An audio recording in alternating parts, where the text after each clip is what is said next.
Let's talk about Maui since you did mention it. How are you feeling about the housing situation there? We've heard a lot of talk about trying to transform these short-term rentals into long-term rentals, specifically for the fire victims. What's the latest on that? The latest is I was on Maui with the victims' families throughout last week and then had an extraordinary meeting with the mayor, who I do work very closely with. Two things came from that. One is that the trauma, the greatest part of the trauma revolves around housing, like you say. We have to move those 6,500 individuals that are currently in hotel rooms, 6,554 as of this morning. We need to move them into long-term rentals. No one yet has kind of seized the moment and grabbed a bunch of short-term rentals and moved them into long-term rentals because they don't have to. Well, we have to make them do this. So the current proposal is for approximately 3,000 families.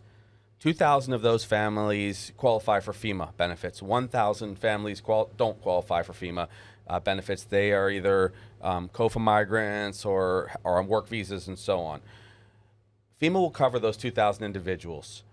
We need to pay a pretty high rate to get people right now into a 2-year lease so that they're okay for 2 years in a condo, in a house. FEMA covers all that cost. The other 1,000 we will share with philanthropy, donors, supporters, local businesses, part of our One Ohana initiative. That will cost the state, if we split it, $60 million to $63 million per year.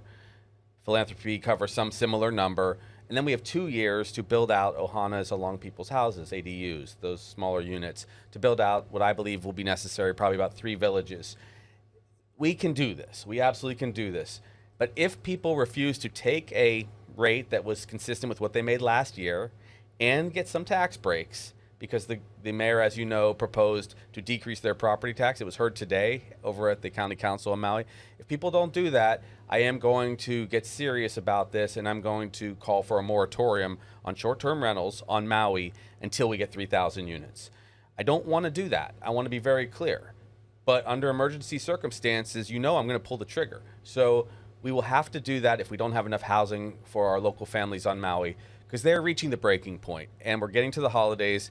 Enough's enough. So anyone who's listening out there who's got a short-term rental, you're about to get a very good offer of what you got paid over the last 12 months, plus some tax breaks. People need to come aboard.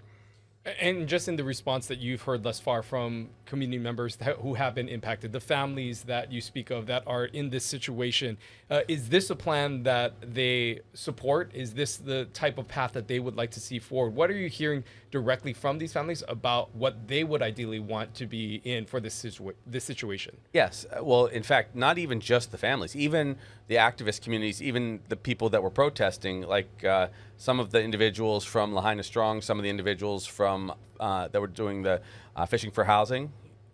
Those were some of the proposals that they made. In fact, it's kind of what the proposals were, which is move us away from short-term rentals into long-term rentals. Here's something I learned over the last, say, 2 months. There are about 15,000 short-term rentals between the legal and illegal rentals on Maui. 15,000. We need 3,000 of them to take care of people who lost everything.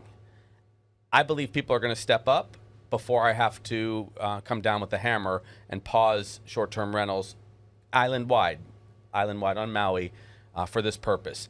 I believe it's going to happen. I'm getting encouragement from FEMA. I'm getting encouragement from the mayor, and I'm definitely getting encouragement from the families. That's what they want. Okay, so let's talk about what that hammer actually looks like, and if it's actually legal, how would that actually work? I would do it through emergency powers.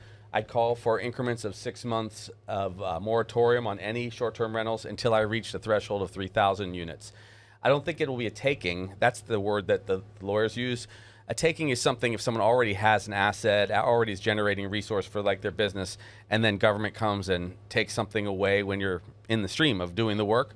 This wouldn't be that, because we would offer the full ride, the amount of money that was being generated. We probably shouldn't do so much because that's a lot of money. But also, I do want to give us a long runway to gradually transition away from short-term rentals.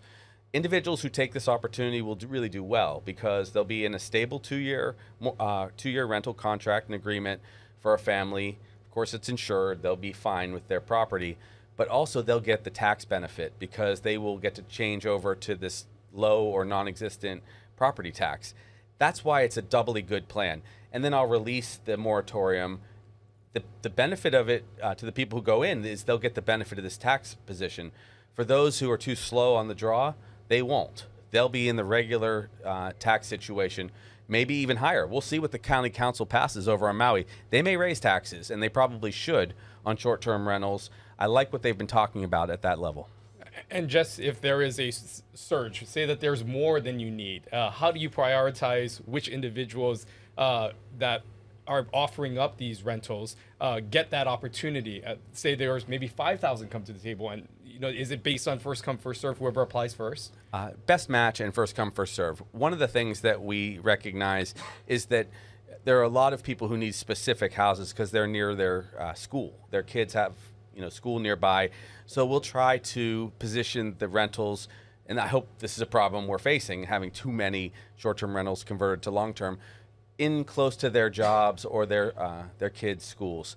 After that, we'll release, and then we could go to the next phase of legislation. I think it would be terrific if we started to ratchet down the number of short-term rentals through a tax change and see a lot of long-term rentals just there, because this is going to end sometime in about 2 years, and then we're going to need housing. By then, hopefully parts 2 and 3 of our plan, building out the Ohana units and building out long-term housing, will be in place. There's one final wild card, and that's expediting building over where the burn zone occurred. Now, that's going to be a great challenge, but I think it's something we should aspire to, and it was talked about with the governor's advisory panel. Really good people, by the way.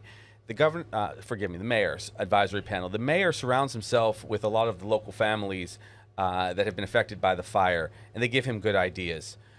What I think should happen is we should expedite building permits once the property is clear. Once they know environmentally that it's okay and safe, then we can start giving people permits in one-offs if they want to rebuild their houses. Again, this has always been an issue for the community. They have to decide what Lahaina should look like, but people do own their lots, and I think that if those who want to build back that were living there, which was 561 families, probably have to be given the right to rebuild. If we can expedite their permits and let them start kind of accelerating their own home recovery, that would be incredible.